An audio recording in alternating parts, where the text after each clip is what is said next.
My husband was diagnosed as dyslexic as a young child, and even when Caleb was young, I asked my own optometrist, hey, my husband was diagnosed dyslexic as a kid. I've been told it's hereditary. What should I watch for as our kids grow up?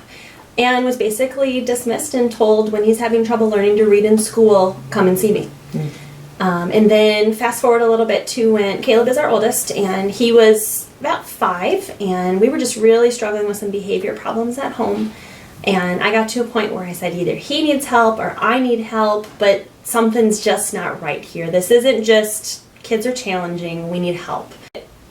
He was entering kindergarten, and he was turning 5 that August, and it was about a month before he turned 5 and started kindergarten that we started doing the evaluations. Yes. And he, at the time, refused to even attempt to write his name, would not hold a pencil or a crayon, did very little coloring, and just avoided any kind of fine motor work. He was my oldest. I had nothing to compare it to, so I just sort of attribute it to he didn't want to do what Mom wanted him to do. And he started therapy about 6 months ago. It has been very exciting. We didn't really know what to expect. My husband has struggled with this stuff for many, many years. And actually, as a result of all this, he's going to be starting therapy. But he especially is just so thankful that Caleb is getting this help, because Caleb doesn't have to struggle with the same things that he has struggled with and continue to plague him as an adult. Yeah. So we've been thrilled with Caleb's progress.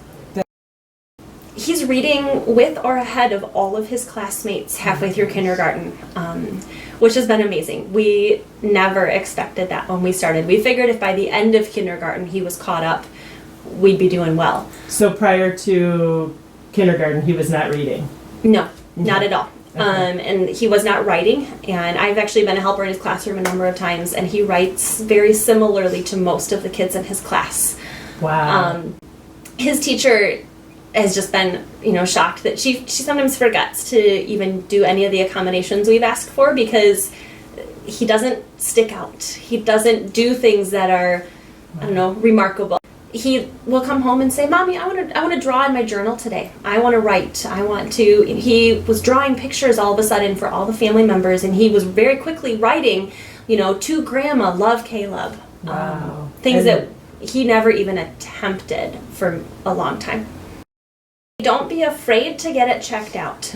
I've been coaching a lot of my friends now who are coming up to the mandatory kindergarten exams, saying if you have any questions, any doubts, consider getting their kindergarten exams done by a developmental optometrist. It still bills my insurance just like a vision exam, but Dr. Spokus and her colleagues are trained to recognize these specific issues in just a regular vision screening, and then say, based on the regular vision screening, we need to do more. We need to look into this further. Or, at this point, both of my other kids have been evaluated, and she very quickly said they're age appropriate. I'm thankful that he has not had to struggle in school before he was able to get help. He's been able to catch up this quickly and be right with his peers still as a 5-year-old and as a kindergarten kid. Yeah.